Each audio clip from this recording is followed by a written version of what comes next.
Okay class, today we are going to do some geometry. Dora, did you just burp? No, I did not. Don't lie to me, Dora. That's it. Go to the principal's office right now. So Dora, why are you here? I burped in class. Dora, how dare you burp in class? Burping in class is very rude. That's it. You are expelled. Go home now. Well.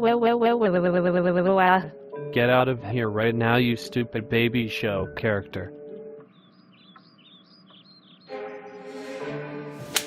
Dora the stupid explorer.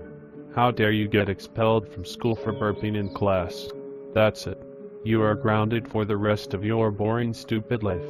For punishment, I will send you up to Alaska.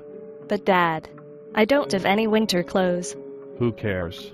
Get out of my house right now, before I call in the military to kill you. Get on the bus right now. No, I will not.